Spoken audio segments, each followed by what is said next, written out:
Sabemos que este tema, como ya lo decíamos, el compromiso del CINIF de una mejor norma, para tener siempre una mejor norma, nos obliga a tener un monitoreo continuo de las NIF emitidas, siempre que trabajamos especialmente sobre nuevos documentos, damos un cierto plazo y empezamos con un monitoreo. No obstante, hay muchas otras normas que siempre están bajo nuestra lupa, justo con la intención de ver qué problemas se tienen en la implementación. Por supuesto, hay cuestiones que en la norma pudieron no preverse o algunas que les falta algunos puntos específicos, pero también la propia evolución de la práctica de los negocios que lleva a cambios en la normativa, tanto internacional como la nacional, pues son temas que tenemos siempre en el radar y que estamos, decía yo, en un continuo monitoreo. Hoy tenemos un nuevo tema que observar, que es la correcta aplicación de las normas de información de sostenibilidad y que éstas siempre estén en una consistencia necesaria y elemental con las normas de información financiera. Así que también por la emisión de las NIS hemos tenido que hacer algunos ajustes, algunas precisiones en las propias normas de información financiera. Es otro tema que sumamos a los puntos de análisis y consecuentemente estos también, bueno, pues nos llevan a hacer planteamientos de mejora a las NIF. Por favor, Mari, la siguiente. Las mejoras son producto de una serie ya dijimos, del monitoreo, pero también sugerencias que recibe el CINIF de los interesados en las propias normas y, por supuesto, en la información financiera. Siempre estamos haciendo un llamado para que cuando los usuarios de las normas detecten alguna situación de mejora, pues nos la hagan llegar, nos la hagan saber y de ahí nosotros tendremos, pues, obviamente un punto de partida excelente porque son ya necesidades captadas por los propios usuarios. Insisto, y nosotros con nuestro propio monitoreo sumamos una serie de comentarios y de sugerencias que se ponen se plasman finalmente en este documento. Muchas veces se busca la alineación. Bueno, no muchas veces, sino en todo momento estamos buscando la alineación con la normativa internacional, pero muchas veces nosotros, ustedes lo saben, hacemos un aterrizaje de las sugerencias que, bueno, podría no estar alineado con la norma internacional por estar priorizando situaciones locales, eso hay que tomarlo siempre en cuenta, pero en todo momento pasamos por la revisión de la posibilidad de convergencia para estar pues en línea con uno de nuestros más importantes objetivos. Mari, por favor, la siguiente lámina. También es importante señalar, seguro quienes han seguido el documento de mejoras desde hace varios años, que las mejoras las hemos planteado las presentamos para todos quienes están interesados en darle seguimiento a esto en dos secciones. La sección de las mejoras que estarían produciendo cambios contables de acuerdo a lo que señala la norma B1, cambios contables y correcciones de errores. Y bueno, en una sección 2 perfectamente bien identificada y separada de esta sección 1, modificaciones a las NIF, que son simplemente para hacer precisiones que nos ayudan a tener un planteamiento normativo más claro y comprensible, pero por ser precisiones no generan cambios contables en los estados financieros. Esto nos ha parecido muy importante porque desde hace ya varios años que sacamos el primer documento de mejoras, tenemos ya, creo que este es la edición número 10 u 11 de las mejoras. Nos decían en esa primera emisión que fuéramos claros porque las personas no tenían, pues desde el proceso de auscultación, la claridad de cuál sería el impacto en los estados financieros. Entonces, tener esto planteado desde el principio, desde el proceso de auscultación, creo que ayuda al entendimiento de las mejoras y bueno, pues evaluar en toda su dimensión, más que la mejora misma, todo el impacto que puede tener en los estados financieros y, por supuesto, en otras normas que reciben en consecuencia algunas repercusiones de ciertos planteamientos. Entonces, con esta introducción y con este contexto planteado, Vamos a arrancar con la explicación específica y particular de cada una de las mejoras que tenemos previstas. Y cedo la palabra a Mari. Mari, bienvenida. Gracias, Nuevamente, Elcita. Buenos días a estamos acá todos. en un foro más. Adelante, Mari, por favor. Claro que sí, gracias. Pues bien, vamos a empezar con la propuesta de mejoras de lo que es la sección uno. Y comenzamos con una propuesta para lo que sería la NIFA 1, marco conceptual de las normas de información financiera. En este caso es referente a la revelación de políticas contables importantes, ¿no? Hoy por hoy la NIFA 1 nos pide o nos requiere revelación de información sobre políticas contables específicas y de manera particular pues ya se está quitando el término específico, suficiente o algún otro relativo para homologarlo con el término importante, ¿no? Y esto, pues bueno, nos llevó a hacer una propuesta de mejoras en la sección 84, justamente de revelaciones, en donde la propuesta pues es modificar algunos párrafos que hoy existen. Se van a se van a sustituir o se van a eliminar algunos párrafos, en donde lo que se busca es ahora hacer un poco más de énfasis a la revelación de estas políticas contables importantes, ¿no? Y entendiendo también importantes, pues a la luz del concepto de importancia relativa, ¿no? El concepto que, bueno, ya lo traemos y lo hemos manejado como parte de las normas de información financiera, en donde, bueno, pues alguna omisión, alguna presentación errónea, en este caso una revelación, pues podría afectar la percepción de los usuarios, ¿no? Generar algún riesgo, justamente su omisión o su mala presentación que impacte en los usuarios, ¿no? Entonces, teniendo en cuenta este concepto de importancia relativa, bueno, pues también se hacen algunas precisiones en donde, bueno, que se espera que sea importante justamente si los usuarios de los estados financieros lo necesitan para comprender información que a su vez sea importante, ¿no? Que tenga importancia relativa en los estados financieros. Entonces, de ahí que, pues primero identifiques aquellos conceptos que sean importantes para aquellos elementos que sean de importancia relativa para la entidad y pues bueno, ahí viene la revelación de sus políticas. Si ¿te quieres comentar algo? No, no, bueno, básicamente mencionar que esta mejora nos la han solicitado también para ser consistentes con los cambios que hubo en las normas de auditoría y estar alineados con la revelación de políticas importantes, eliminando el concepto significativo de las normas de auditoría, básicamente. Gracias, María. Gracias. Sí, y de hecho, por ejemplo, el año pasado modificamos, porque nos pedían un poco el concepto de materialidad, como viene en las normas de auditoría. Sin embargo, bueno, para efectos de las NIF no se usa el término material, porque en términos de español no sería lo mismo, es más en un sentido tangible, ¿no? Entonces, lo que se hace es que se precisó el año pasado que importancia relativa era igual a materialidad. Y bien, como dice Alcita, bueno, pues esto también va ad hoc con las normas de auditoría.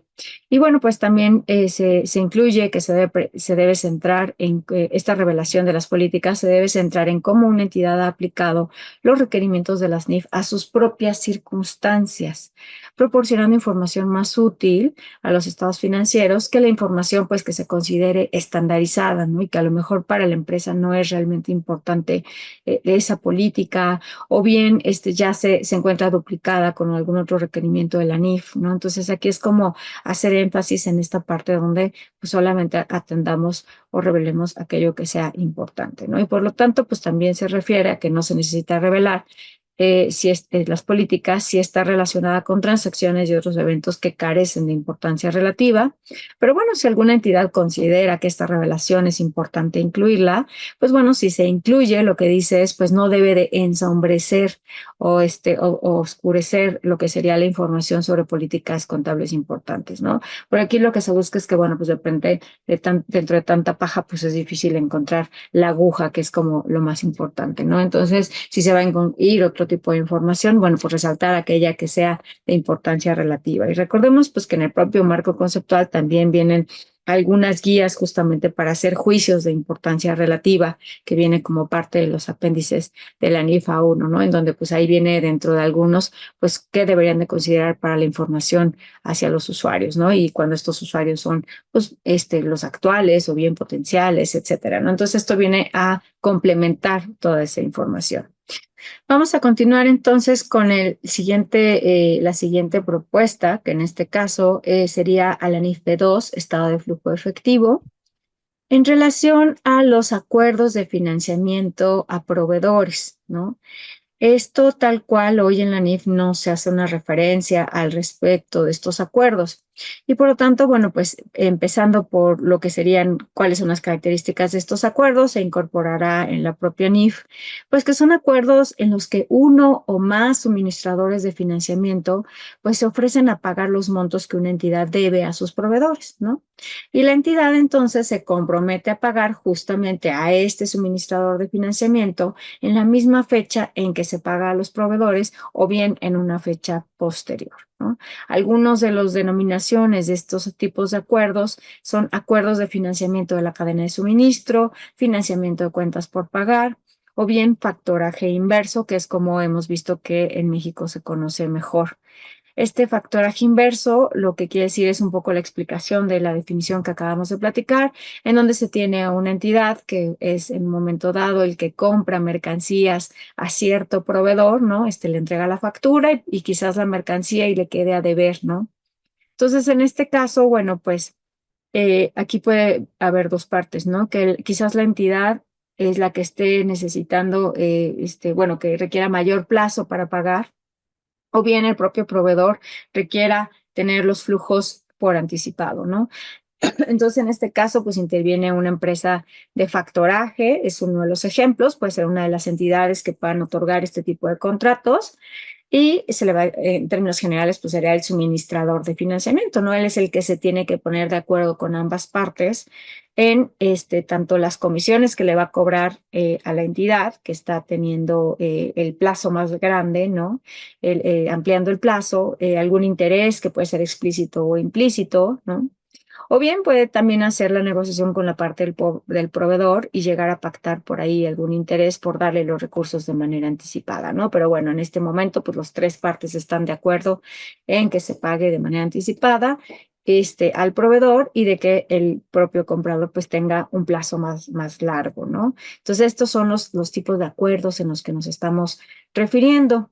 Entonces, a este respecto, bueno, pues como estos en un momento dado a lo que es la entidad, el que compró la mercancía y tiene la deuda, no genera un flujo efectivo, bueno, pues de pronto estas transacciones se pueden perder y no tenerse identificadas porque pues aún no hay un flujo y pues simplemente se tiene la cuenta por pagar, pero pues tampoco queda claro como el momento en que se está ampliando los plazos, ¿no? Y alguna otra comisión o interés que esté implícito en esta transacción.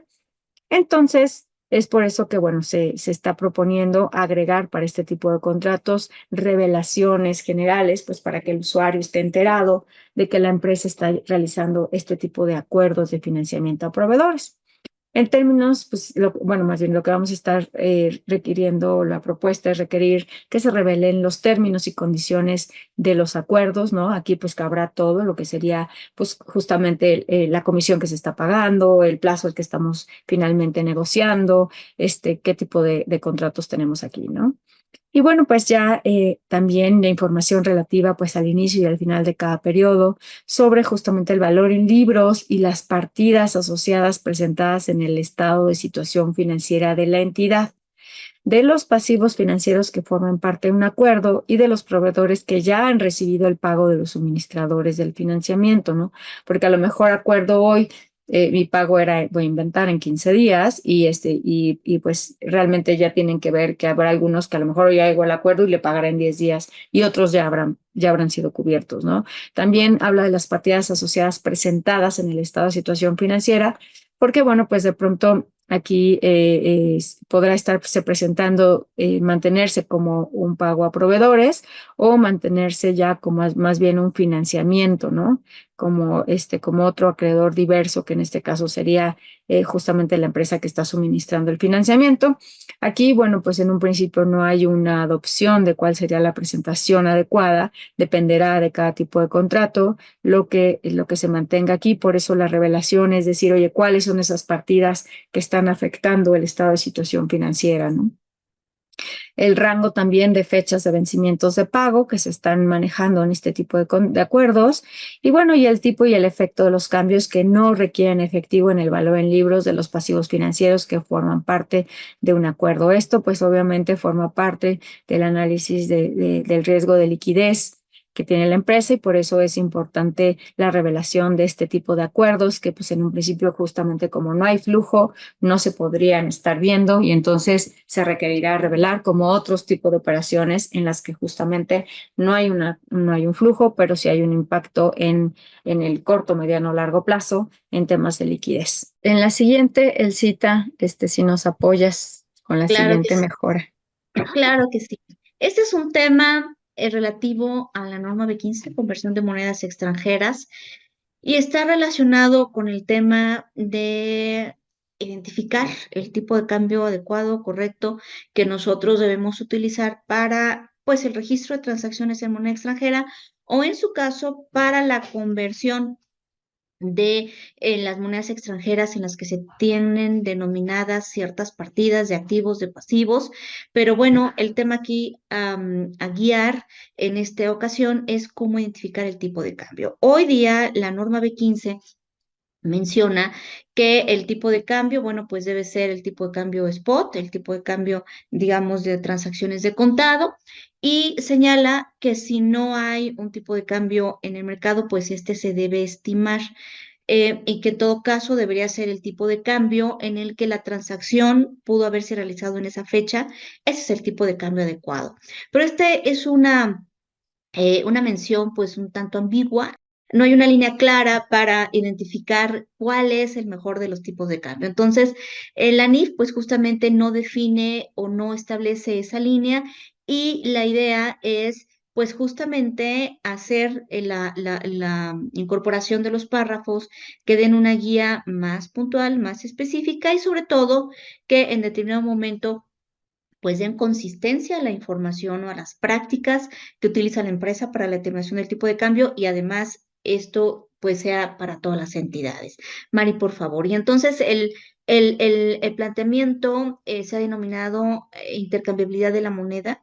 Es decir, ¿qué pasa cuando no hay intercambiabilidad en la moneda? Se entiende entonces con este planteamiento que cuando cuando nosotros tenemos una moneda que es de uso generalizado, como el dólar, por ejemplo, pues suponemos que en distintas fuentes podemos nosotros apoyarnos para obtener el tipo de cambio. Pero el problema es no tanto la falta de publicación o no de un tipo de cambio. El problema es qué pasa si nuestra moneda en México, el peso concretamente, o la moneda con la que estemos haciendo transacciones y emitiendo la información financiera, pero pongamos como ejemplo el peso, ¿qué pasa si no hay intercambiabilidad? Por ejemplo, si yo tuviera una transacción, se me ocurre con un país extranjero, con una moneda de un país en África, no sé, algo que es raro. ¿Qué pasa si yo quiero o tengo una transacción en la moneda sudafricana? Y entonces yo digo, bueno, pues quiero identificar cuánto me cuesta, cuántos pesos yo tendría que pagar para obtener esa moneda sudafricana. Y entonces, si yo fuera a Sudáfrica a comprar esa moneda, me van a decir muy probablemente, ¿sabes? Pues yo aquí no te puedo vender esta moneda porque yo no requiero pesos, yo no tengo forma de aplicar los pesos para otra transacción, y entonces podríamos entender que ahí hay una falta de intercambiabilidad, y en consecuencia podríamos no encontrar un tipo de cambio directo del peso contra la moneda sudafricana.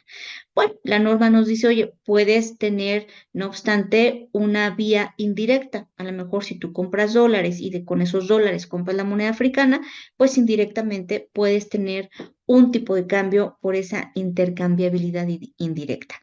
Bueno, pues la norma nos guía justamente para poder identificar ese tipo de cambio, y antes de entrar puntualmente a lo que dicen estos textos propuestos, la idea es identificar el tipo de cambio más objetivo, el tipo de cambio de mercado, que podría obtenerse justamente en una fuente observable, en forma razonable, digamos, ¿no? Entonces se propone adicionar los siguientes párrafos. Dice, si una moneda no es intercambiable, debe estimarse el tipo de cambio de contado que deberá utilizar la entidad, reitero, para reconocer la transacción inicial, o en su caso, para hacer la conversión de los saldos que se tengan en esa moneda extranjera. Obviamente, si se menciona acá que lo que debemos hacer cuando la moneda no es intercambiable, pues en principio se define lo que es una moneda intercambiable. Dice, una moneda es intercambiable cuando una entidad puede obtener otra moneda, por ejemplo, lo que yo hablaba de una moneda, obtener una moneda sudafricana a través de un mercado o un mecanismo de cambio en el que la transacción crearía derechos y obligaciones exigibles dentro de un plazo, digamos, un tiempo razonable. Es decir, idealmente es identificar un mercado circunscrito, un mercado establecido, que a la hora de hacer esas transacciones, como la compra de una moneda, pues podamos objetivamente y claramente crear derechos y obligaciones. Te compro tu moneda, yo te voy a pagar y genero el derecho de que me des tu moneda y la obligación de pagarte por esa moneda. A eso se refiere con generar o crear derechos y obligaciones dentro de ese mercado a un plazo específico, considerando que exista la capacidad o habilidad para obtener esa moneda, es decir, que sea un intercambio que no es forzado, que sea un intercambio en términos de mercado, de libre competencia, digamos, en que ninguna de las partes está forzada a comprar y la otra no está forzada a vender, es decir, que hay capacidad o habilidad para obtener esa moneda, que existan los mercados y los mecanismos de cambio, esto es ideal porque ahí pues tenemos una fuente objetiva de información que nos permita obtener pues los elementos justamente más objetivos y razonables en consecuencia, ¿no? Y que el plazo de conversión sea un plazo razonable. Ciertamente en muchos mercados, por ejemplo, para obtener dólares, yo voy en este momento al banco y pues prácticamente en lo que me tardo en hacer la transacción, yo ya tengo la moneda disponible. No en todos los mercados es así. En algunos mercados podríamos tener alguna demora porque es un mercado menos accesible, es un mercado más lejano, en fin, pero podríamos decir que mientras eso quede en un plazo razonable, es válido considerar este como un mercado que pueda darnos la información de ese tipo de cambio. También hay que considerar que hay en ciertos países ciertas regulaciones gubernamentales por distintas razones que hacen que la obtención de una moneda pues tenga un plazo no tan inmediato como cuando vamos a adquirir dólares, a lo mejor tarda esto unos 2 días, pero siempre y cuando esto sea un plazo que sea comparable con otras monedas o con otra localidad que para obtener esa moneda también tenga que pasar por estos plazos o esperarse estos plazos, se considera que esto es razonable. Para estimar el tipo de cambio, una entidad puede utilizar sin ajuste alguno un tipo de cambio observable en alguno de estos mercados, decíamos, considerando que haya habilidad para obtener la moneda, que exista ese mercado y que los plazos sean razonables. De no tener estos elementos o estas identificaciones, bueno, pues se puede utilizar otra técnica de estimación y ahí podemos encontrarnos, creemos, con algunos mercados que no son tan objetivos. Entre comillas le pongo los mercados negros, ¿no? Los mercados que no son regulados tal vez, pero que podrían darnos una idea de cuál es el valor con el que nosotros podríamos o que podríamos tomar en cuenta para ciertas evaluaciones. Esto creo que cada vez es un problema más minimizado, digamos, porque pues hoy día con la globalización tenemos accesos a una gran cantidad de monedas y una gran cantidad de mercados, pero vale la pena mencionar que sí, en los casos en los que no se pueda obtener una información que nos dé objetividad para poder señalar o identificar el tipo de cambio más objetivo, la empresa puede hacer una estimación tomando en cuenta, decíamos ya, mercados que no son regulados y también, ¿por qué no?, existe la posibilidad de que la empresa haga alguna estimación con base en otros referentes de periodos anteriores o algunas proyecciones que pudiera ya llegar a tener en la expectativa. Definitivamente la norma regula, digamos, o regularía con esto la determinación del tipo de cambio, pero adicionalmente a estas reglas para obtenerlo se requiere o se requeriría, si es que la mejora se aprueba, revelar el hecho de que cierta moneda no es intercambiable, el tipo de cambio utilizado, el valor en libros de los activos o pasivos que estarían teniendo que utilizar esta moneda, los activos y pasivos afectados con estos procesos de conversión, y si se trata de una operación extranjera, porque pues no solamente son transacciones, sino operaciones extranjeras las que podrían tener esta relación con el tipo de cambio, como cuando tenemos una inversión en el extranjero y tenemos que convertir los estados financieros de aquella empresa para poder sumarla a un consolidado, esto hay que revelarlo. Entonces, esto es en términos generales lo que implica esta mejora. Creemos que es algo que sí puede ayudar a alinear mucho mejor pues estas normas para obtener los tipos de cambio. Adelante, Mari, por favor. Gracias. Listo. Bill, ¿nos ayudas con la siguiente mejora, por favor? Perfecto. En este es una mejora muy interesante. Ustedes se acordarán que en 2018 entró en vigor la NIF T1 que reemplazó la supletoriedad de la NIC 18 de normas internacionales, en el cual restablecemos nuevas reglas con 5 pasos de cómo reconocer los ingresos. Y la definición de ingreso es el precio de la transacción, es el importe de la contraprestación que una entidad considera tener derecho, y la contraprestación puede incluir montos variables, por ejemplo, descuentos, devoluciones y reembolsos. Eso está en la norma. Anteriormente, en varias normas, habíamos dicho que puedes registrar el ingreso bruto o neto. Es decir, en 2 renglones por separados, el ingreso antes y después reconocer por separado los descuentos y devoluciones.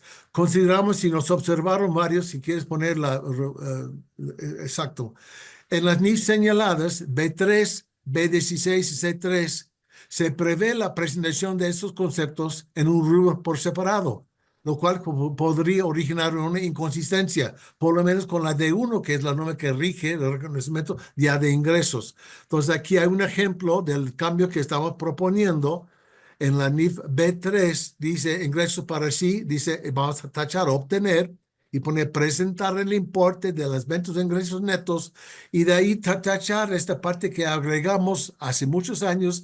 Esta NIF permite la presentación de estos rubros en forma separada. Ya no lo contemplamos. Entonces, el mismo cambio lo hicimos en B16 y C3 igual. Entonces, no tiene mucho fondo, digamos, pero elimina lo que para muchos era una clara inconsistencia con la D1. De, oye, aquí dice que debe ser neto y aquí me está diciendo que le puede presentar bruto, es por separado. Entonces, ya eliminamos estas referencias a la presentación por separado. Voy a presentar la siguiente, entonces. La siguiente habla de propiedades frente a equipo. Curiosamente, y hemos reflexionado el CEO mucho, que tenemos varios años en el CENIF, ¿cómo llegamos a tener este famoso depreciación especial? En la NIF 66 referimos y menciona que existen diversos métodos de depreciación, entre los que se incluye un método de depreciación especial. ¿Y cómo se define? Es un grupo y o compuesto. Un grupo y o compuestos utilizan un promedio de la vida útil de muchos activos, si y solo si individualmente son pocos importantes, y por ende la aplicación de la depreciación se realiza como si fuera un solo componente. La neta, no es un autométodo, es una facilidad para no hacerlo. Cuando tienes partidas de poca importancia, puedes agruparlos. Si quieres poner la siguiente, Mari. Entonces, aquí dice, se propone eliminar esto como un método especial. No es un método por separado, por no considerarlo propiamente un método de depreciación, sino solo una forma práctica de aplicar los métodos de depreciación. Otra vez, una precisión sencillita. Si uno está utilizando esta metodología, si estás utilizándolo, sacando promedios, puedes seguir haciéndolo. No te obliga a hacer un cambio, pero simplemente no lo consideramos y estamos cambiando la forma de hacer mención, como no es un método por separado de depreciación. Es una facilidad, es una, uh, ¿cómo se llama? Una forma práctica de hacerlo. Además de eso, decidimos subir de las apéndices de los guías de aplicación que están en la página web, decidimos subir a la norma una breve explicación de lo que sí son los diferentes métodos de depreciación. los permitidos. Hay 3 o 4 de ellos. En vez de dejarlo solo en la base, en la guía de aplicación, en la página web, decidimos subirlo a la normativa. O sea, pensamos que es un mejor lugar. Va a estar en los 2 lugares, conste, pero pensamos que es el mejor lugar para tenerlo porque hacía falta una breve explicación dentro de la NIF 66 de qué son cada uno de esos métodos de depreciación. Entonces, esos son, de lo que se trata esta mejora.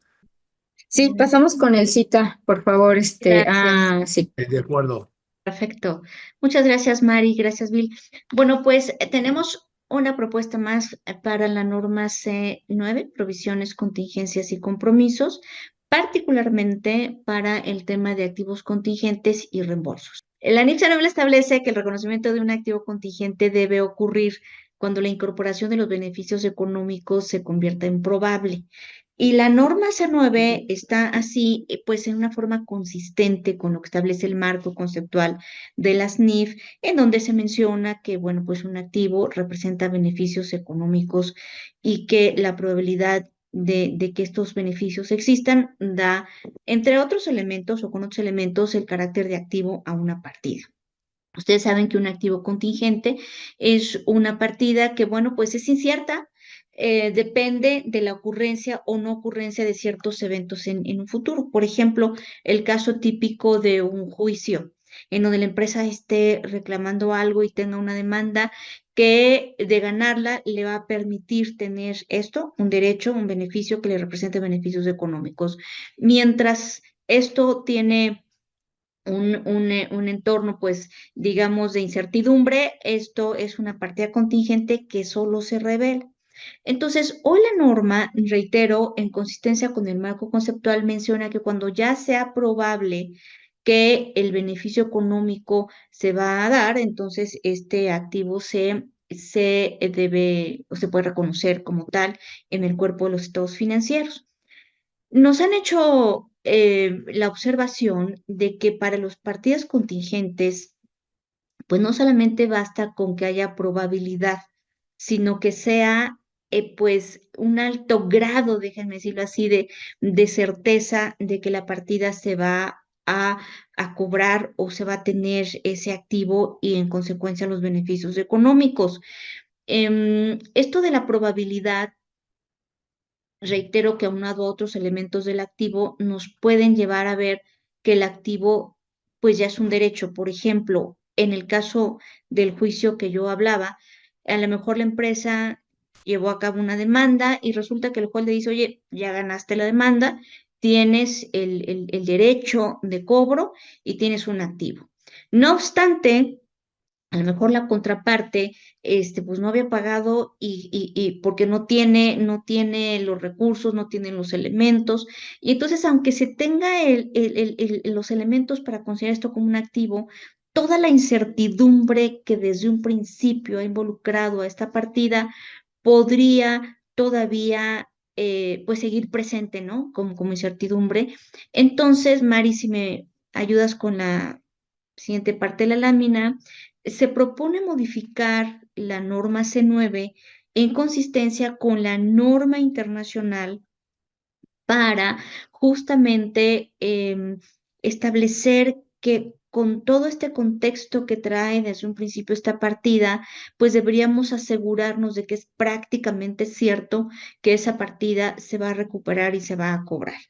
Reitero, porque no es un activo como otros activos que simplemente con la probabilidad de cobrarlos ya lo podemos reconocer más teniendo el derecho y teniendo otros elementos. Entonces, la propuesta es modificar en principio el párrafo 44.4 que menciona que los activos contingentes deben evaluarse a cada fecha de cierre de los estados financieros y el cambio sería y considerando que han tenido un alto grado de incertidumbre en su realización, bueno, sí, la comita es la que se tacha, ¿no?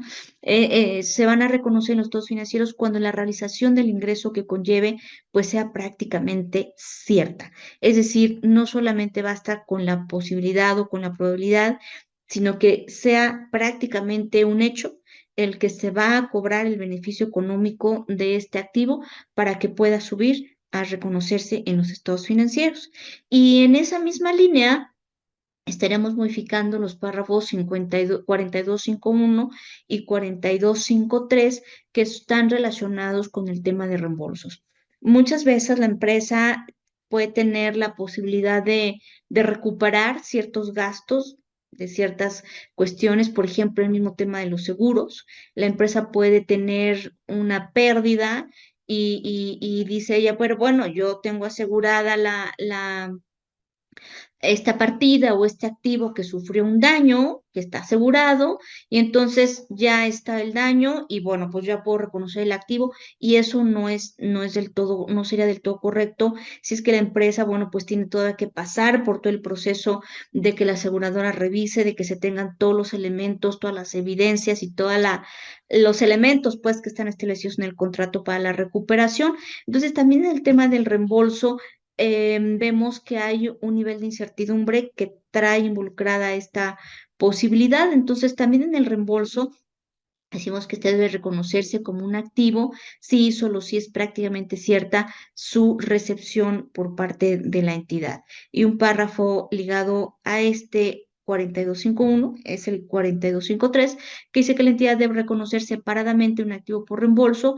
Bueno, pues cuando prácticamente sea cierto que la entidad va a recibir este monto para liquidar ese gasto o esa provisión que ya la empresa ha creado, consecuencia o qué es la base para pedir el reembolso. Entonces, sí creemos que esto es necesario. Nosotros no queremos, digamos, meter ruido en el marco conceptual, que en el marco conceptual establece que para reconocer un activo debe haber una probabilidad de recibirlo. Aquí nos preguntábamos justamente si con esa aseveración de ser probable era suficiente, pero ante la insistencia de esta mejora, nosotros creemos que sí es válido meterle esta frasecita de que sea válida, que sea prácticamente cierta la recuperación, básicamente por toda la incertidumbre que ha involucrado a este activo antes de subirlo al balance general. Gracias, Elcita. Pues bueno, pasamos a la siguiente mejora. En este caso, bueno, vamos a ver un par de mejoras en relación al tema de instrumentos financieros. En este caso, bueno, pues sería la NIF C19 de instrumentos financieros por pagar. Que aquí, bueno, pues hoy por hoy vamos a hablar del tema de baja de pasivos financieros, ¿no? Entonces, la norma actualmente, pues nos dice que este tipo de instrumentos se extingue cuando la entidad liquida el pasivo pagando al acreedor, ya sea con efectivo o con otros activos financieros o no financieros, e instrumentos de capital u otros pasivos financieros o con prestación de servicios, ¿no? Siendo liberada su obligación con respecto a la deuda, ¿no? Entonces, propiamente decimos, bueno, pues esta baja es cuando extingues tu obligación, ¿ok? Al momento en que hagas justamente la liquidación. Y bueno, pues surgieron algunas inquietudes, pues más que nada a nivel internacional respecto al momento de hacer esta baja con respecto a justamente en qué momento hacerla, ¿no? ¿Cuándo se considera liquidada la obligación? Y entonces hubo inquietud sobre todo cuando se hacen transferencias electrónicas, ¿no? Entonces, en este caso, bueno, pues aquí haciendo un símil de la norma internacional, porque bueno, se hizo la parte de la revisión post-implementación de todo lo que tenía que ver con medición y evaluación de lo que serían los instrumentos financieros y surge esta inquietud derivada de esa revisión. ¿Qué pasa cuando haces transferencias? ¿No puedes hacer la baja del pasivo financiero en el momento en que efectúas la transferencia o tendrías que esperar hasta que se vea reflejado, por ejemplo, en el estado de cuenta que ya se hizo efectivamente el traspaso del dinero, ¿no? Y normalmente, pues bueno, esto se lleva a cabo en un periodo de tiempo bastante corto, ¿no? Normalmente estaríamos hablando de 24, 48 y pues si se nos atraviesa un día festivo, pues hasta 72 horas, ¿no? Entonces, en ese sentido, bueno, pues el criterio a nivel internacional es que sí podría, de manera opcional, considerar la entidad, pues que se ha liquidado la obligación en el momento en que se hace justamente la transferencia, en el momento en que se realiza la instrucción de la transferencia. Y por lo tanto, pues considerarlo como liquidado y llevar a cabo la baja del pasivo en ese momento. Siempre y cuando, pues bueno, cumpla con estos requisitos, ¿no? Que dice que la entidad pues no tiene la capacidad para retirar, detener o cancelar la instrucción de pago. Aquí nosotros normalmente en nuestros sistemas de transferencias no tenemos, ya una vez que le dimos enviar, ¿no? Aceptar y metemos códigos y lo que sea, normalmente no podemos cancelar, pero bueno, nos platicaba justamente Bill que, por ejemplo, en el caso de cuentas en Estados Unidos, sí puedes todavía cancelarla. Si, por ejemplo, la programaste para 48 horas, podrías hacer la cancelación, ¿no? En nuestro sistema normalmente, salvo que alguien tenga otra experiencia, nosotros ya una vez que le damos la instrucción, no podemos cancelar la transacción. Otro de los requisitos es que la entidad no tiene justamente la capacidad práctica para acceder al efectivo que se utilizará para liquidación como resultado de la instrucción.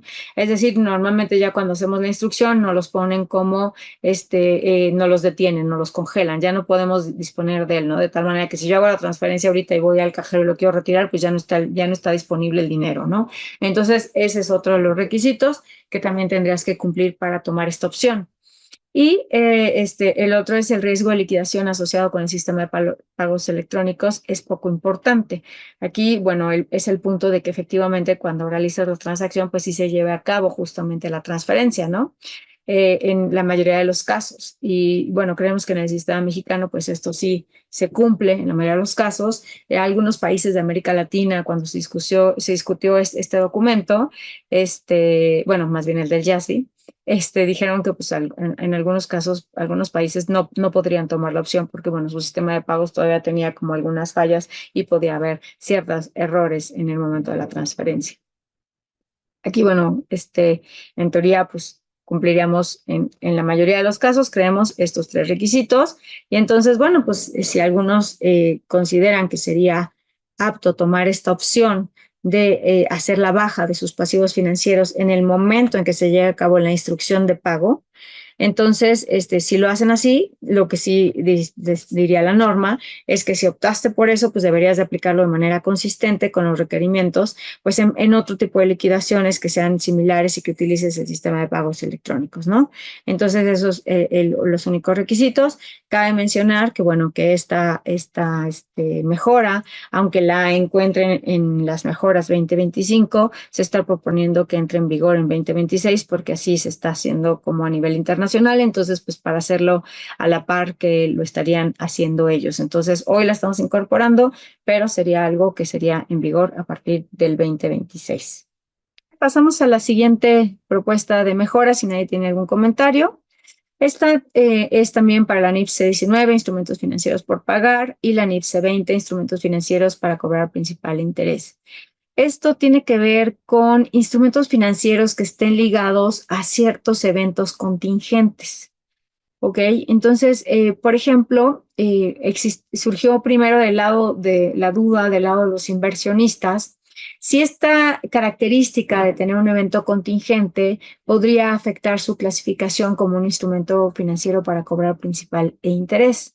¿No? Esto porque obviamente estas contingencias, primero la duda fue sobre todo por los bonos ASG, ¿no? Los bonos con características o ligados a objetivos o cumplimientos ambientales, sociales o de gobernanza, ¿no? Que son bonos temáticos, bonos verdes, bonos azules, ¿no?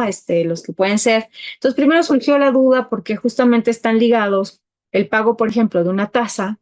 Si cumple el objetivo, tiene una tasa más baja y si no cumple el objetivo, pues quizás la tasa sea mayor, ¿no? Es una de las características que podría tener este tipo de instrumentos, porque justamente lo que buscan este instrumento es las empresas captar dinero para poder llevar a cabo sus medidas, sus cambios en infraestructura o lo que sea necesario para dar cumplimiento a temas de sostenibilidad, ¿no? Entonces, pues en este aspecto, un poco el que invierte es para ayudar a este tipo de empresas en un mundo, para mejorar las condiciones a nivel del mundo, ¿no?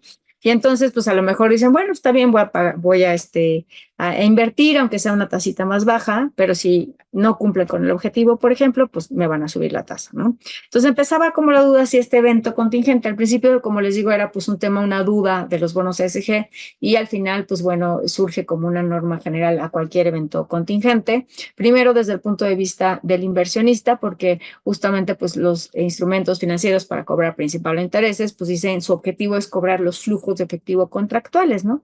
En donde dice la norma actualmente, Finalmente, los términos del contrato prevén flujos de efectivo en fechas preestablecidas que corresponden solo al pago de principal e interés sobre el monto del principal pendiente de pago, ¿no? Entonces, si cumplimos con estas características, podremos clasificarlo en esta categoría. Y ante la duda, bueno, pues primero se dijo que a nivel de clasificación, en realidad, podría caber en esta categoría. Sin embargo, pues habría que analizar cada una de estas situaciones para ver si es correcta que se mantenga la clasificación ahí o no, ¿no? Y entonces, ante estas dudas de las clasificaciones, pues se dan algunos ejemplos, los cuales pues incluiremos en las guías de aplicación. Ahorita veremos un tipo de ejemplo, ¿no? Respecto a si podría o no seguirse clasificando, ¿no? Estos tipos de bonos. Y la otra parte, pues bueno, es más bien ya en materia, o la propuesta es que si se tienen o si se emiten este tipo de instrumentos, pues se propone revelación. Porque como les decía, primero empezamos con el lado de la clasificación del inversionista, pero después se dijo, oye, pues también el emisor tendría que estar revelando algunas cuestiones particulares de este evento contingente, ¿no? Entonces, para ambos se requiere pues una descripción cualitativa de la naturaleza del evento contingente, esta información que sea cuantitativa sobre los posibles cambios en los flujos de efectivo contractuales que podrían resultar pues de los cambios en los términos, ¿no? Por ejemplo, lo que les decía, pues a lo mejor un cambio en tasa, ¿no? Entonces, esto se pide pues a nivel de un rango, ¿no? Cuánto si yo que es, por ejemplo, si cumplo mi objetivo, voy a pagar la tasa del 10 y si no lo cumplo, pues te voy a pagar la tasa del 12, ¿no? O del 15. Entonces, eso, pues en el caso del emisor será un efecto en contra y en el caso del inversionista será pues, un efecto a favor, ¿no? Y bueno, pues en el valor en libros que justamente tengan los instrumentos financieros para cobrar principal intereses sujetos a estos términos contractuales en el caso del inversionista. Entonces, bueno, pues este es alguno de los aspectos que se va a requerir la revelación, ya sea dentro de la NIPSE 19 o dentro de la NIPSE 20, pues adaptando justamente a si se trata del emisor o del inversionista. Ahora bien, dentro de los ejemplos que comentábamos, bueno, perdón, esta también es otra de las mejoras que entrará en vigor en 2026, ¿no? Son dos de las que afectan instrumentos financieros que estarán en vigor hasta fecha posterior y en el Inter, pues también nos dará tiempo de desarrollar los ejemplos que podamos tener en la guía. Algo sería similar a esto, ¿no? Donde dices, oye, pues la tasa de interés de un préstamo se ajusta periódicamente por un número específico de puntos cuando se logra una reducción contractualmente definida, por ejemplo, de los gases de efecto invernadero, ¿no? Este sería el evento contingente o el evento que está alternando, ¿no? Que podría cambiar. Y entonces ante esto dice, bueno, pues la respuesta es que los flujos contractuales se considera como solo pago de principal intereses, ¿no? Continúa con esta característica, no importa este evento contingente, porque pues los flujos de todas maneras se están recuperando pues a través del cobro del principal intereses, no está entrando ningún factor externo más que el principal y los intereses, ¿no? Y los efectos pues serían similares a otros contratos sin el evento, si el evento sin este evento contingente.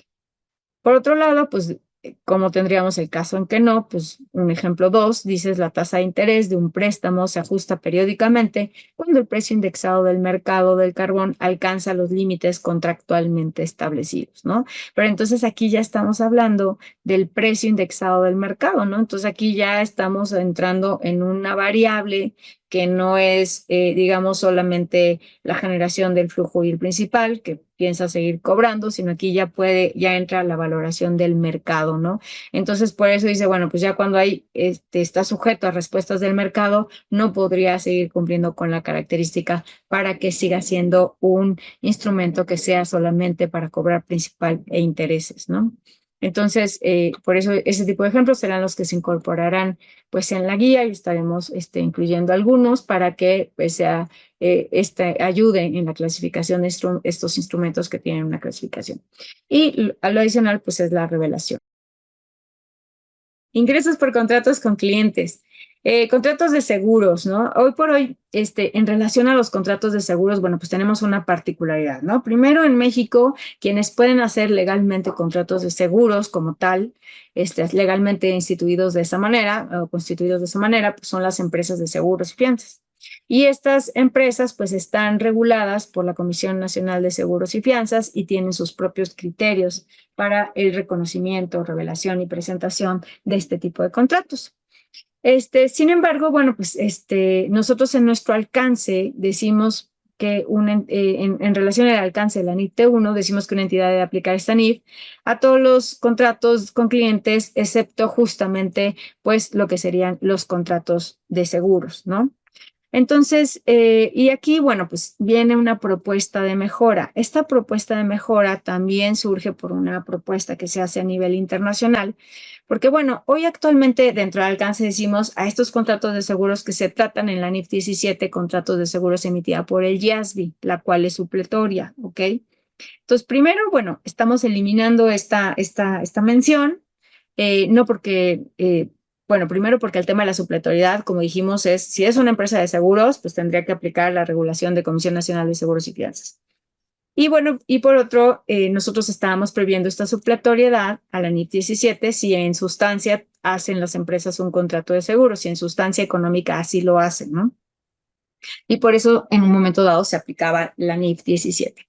Sin embargo, la NIF 17 hace una modificación a su norma, tanto a la NIF 17 como a la NIF 15, que es también la de ingresos por contratos con clientes, la NIF 15, en donde dice, bueno, ¿sabes qué? Vamos a ver, existen cierto tipo de contratos de seguros que más bien tienen características de contrato de servicios, en las cuales da la opción de que puedan aplicar la normatividad de ingresos por contratos con clientes y no la especifica para contratos de seguros. Entonces surgió la duda de decir, oye, soy una empresa mexicana que aplico la IFRS 17, pero si la IFRS 17 me dice que puedo aplicar la IFRS 15, ¿quiere decir que aplico la IFRS 15 o que debo de aplicar la NIF T1, ¿no? Y entonces por eso tratamos de aclarar ese punto y lo que estamos proponiendo ya en específico en este alcance es primero definir lo que es un contrato de seguro dentro de este mismo párrafo, en donde justamente decimos contratos de seguros, que son aquellos en los cuales una de las partes emisora acepta un riesgo de seguro importante de la otra parte del tenedor, acordando compensar al tenedor si ocurre un evento futuro incierto, que es el evento asegurado, que afecte de forma adversa al tenedor del seguro, ¿no? Entonces se incluye la definición en este concepto, no como una definición general, porque pues solamente se va a abarcar en esta norma.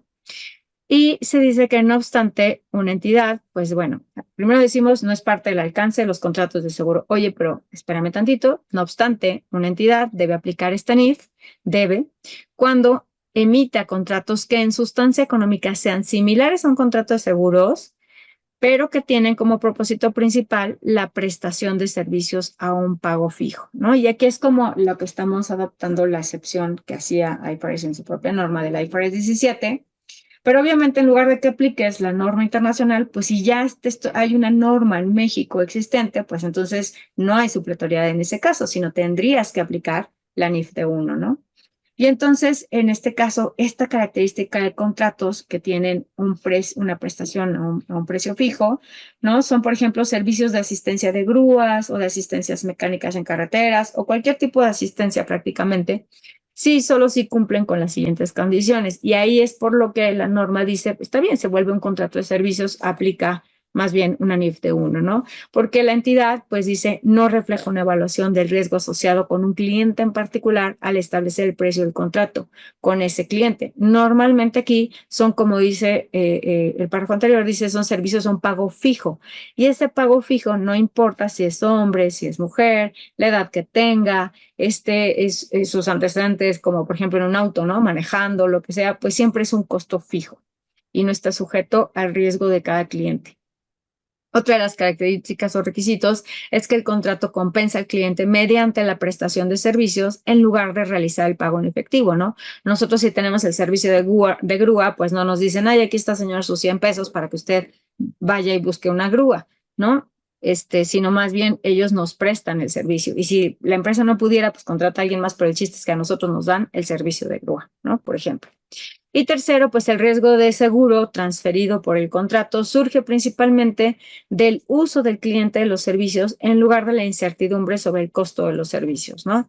Entonces aquí otra vez es por eso que son más bien contratos de servicios los que estamos visualizando aquí y que bueno, que no es en contra de que hagan contratos de seguro, sino más bien están cubriendo cierto riesgo, en este caso, pues por ejemplo, el que se ponche una llanta y requieras un mecánico o el que necesites una grúa, ¿no?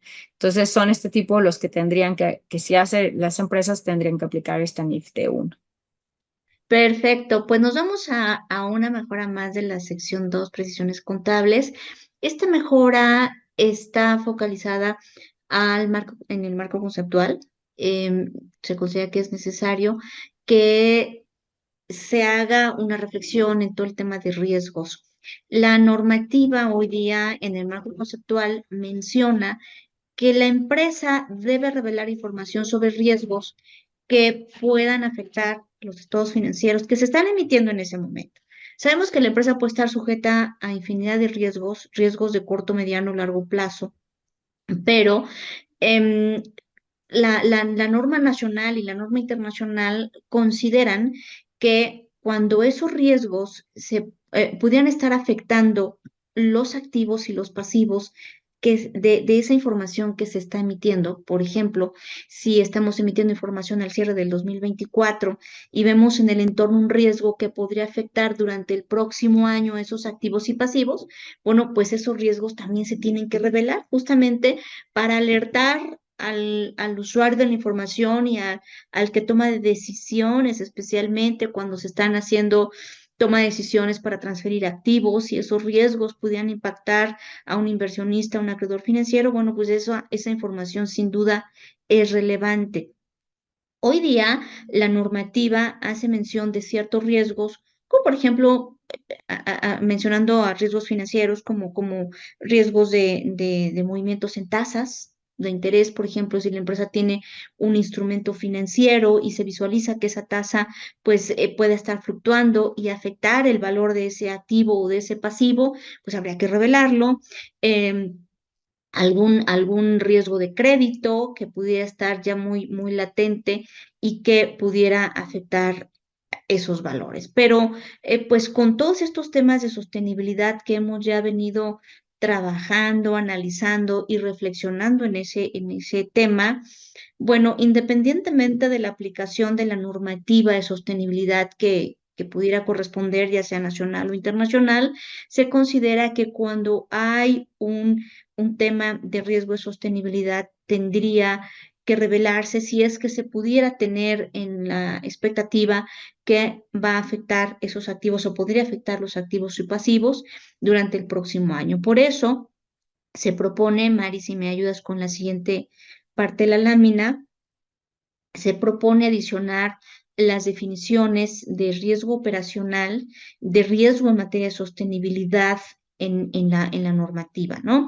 Se tiene una lista en este párrafo 33.6 de lo que son los distintos riesgos, se están mencionando en la norma los más importantes. El riesgo operacional, que es el riesgo de que una entidad va interrumpidas sus operaciones, sus procesos operativos, ya sea por factores internos o factores externos. Esto también va a ayudar a entender mejor el análisis de incertidumbres que debemos hacer para el tema de negocio en marcha, que es una norma que también está por entrar en vigor el próximo año, pero también, como ya lo decía, el riesgo en materia de sostenibilidad, que es el riesgo derivado de factores ambientales, sociales o de gobernanza que puedan afectar los flujos de efectivo en la entidad. Se propone precisar en el tema de revelaciones, que es en el párrafo 84.31 del propio marco conceptual, porque reitero, en el párrafo 33.6 se hace la definición de los riesgos que, bueno, son con los que principalmente la empresa está lidiando, ¿no? Pero en el párrafo 84.3.1 se habla de revelar, de la obligación de revelar esa información. Entonces se propone precisar que las revelaciones deben permitir a los usuarios de los estados financieros entender el efecto de cualquier riesgo importante dentro del periodo contable siguiente. Es decir, no se estará requiriendo con esto revelar absolutamente todos los riesgos que se puedan entender o que se pueda considerar que afectarán algún día a la empresa, simplemente los que podrían afectar dentro del siguiente periodo contable. De hecho, este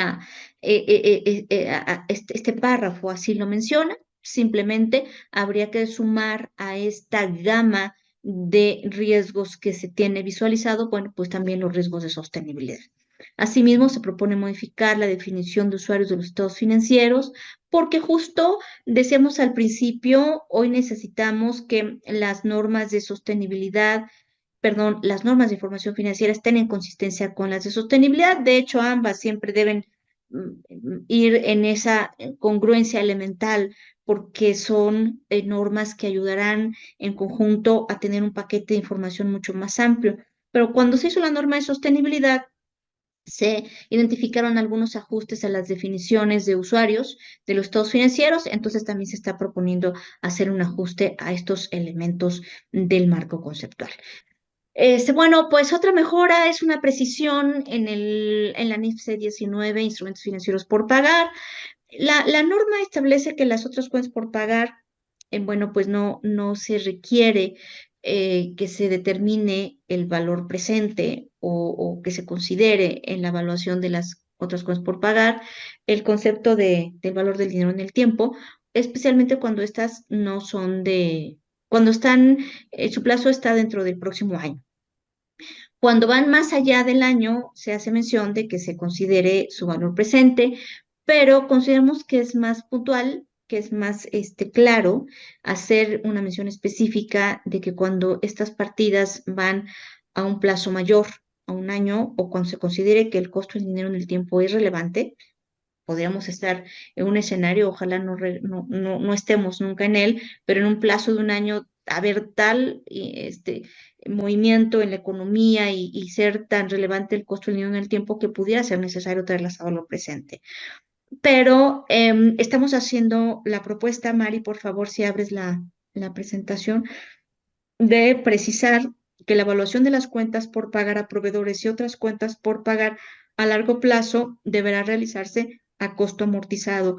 Se menciona que se debe considerar el valor del dinero en el tiempo, pero consideramos más preciso mencionar que deban ser evaluadas a costo amortizado, porque este es propiamente dicho un método de evaluación que además nos llevaría a una forma particular de determinar esos efectos financieros que tendrían que llevarse a resultados. Entonces es una precisión tratando de ser más claros en la evaluación de estas cuentas por pagar o de estos pasivos. Perdón, el siguiente es realmente para terminar. Yo voy a presentar dos o tres cosas tienen que saber para el libro de 2025. Primero, otros temas de convergencia. No vamos a hacer una pregunta específica, pero simplemente avisarles que en la C9 de pasivos, activos contingentes y compromisos, no, eso es de pasivos, perdón, eso es de pasivos y sí. Y después la D8 de pago basado en acciones, estamos haciendo un par de precisiones muy sencillitas, muy específicas, pero no pretendemos entrar en detalle en esos en este momento. No hay preguntas sobre eso en particular, pero sí sobre, siguiente, porfa, sí está bien. Precisiones diversas, también hay varias precisiones para hacer más clara la redacción o mantener consistencia con las definiciones y homologar conceptos con el marco conceptual. Finalmente, transitorios y glosario, eso sí, se propone eliminar en todas las NIF los párrafos transitorios. Se acordarán que, por ejemplo, en 2012 o 2013 o 2015 hubo una modificación de una norma que modificaba otra norma. Hubo algo transitorio, pero es transitorio y hasta fue temporal. Entonces, concluimos, llegamos a la conclusión de que hay muchos párrafos transitorios que ya no son aplicables.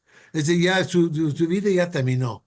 Entonces, no tiene por qué. Inclusive, el mismo YASB en sus cambios consecuenciales, cuando una norma en particular modifica otra norma, lo auscultan de esa manera, pero cuando publica finalmente en el libro la norma ya no están esos párrafos. Simplemente dice, si quieres ver cómo modificó esta norma a otra norma, verlo en la otra norma, ¿no? Entonces, hemos concluido que hay mucho que estaba ahí que no tiene caso conservarlo en ese momento. Sin embargo, vamos a anexar este año nada más un anexo de todo que se está eliminando. Porque si alguien tenga duda y quiere verlo, puedes observar exactamente qué estamos eliminando.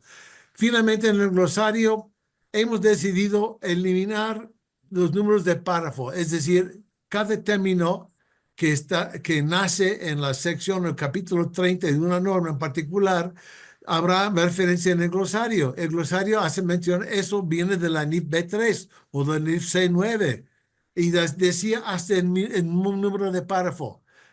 Hemos concluido que no hace falta poner el número de párrafo, porque mantenerlos actualizados siempre fue una locura y no tiene mucho valor. Si quieres saber, vete a la norma. En la norma está claro.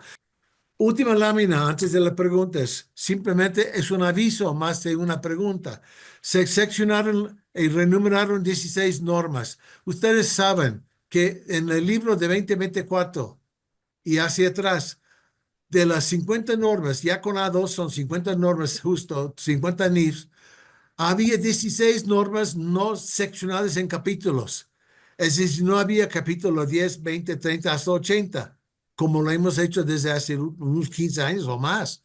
Todas las NIFs están con secciones con capítulos. Esas 16 normas ya los capitulamos, seccionamos, como ya no sé cuál es la palabra más correcta. Es decir, la NIF D4 iba de párrafo 1 a 50. La B1 iba de párrafo 1 a 100.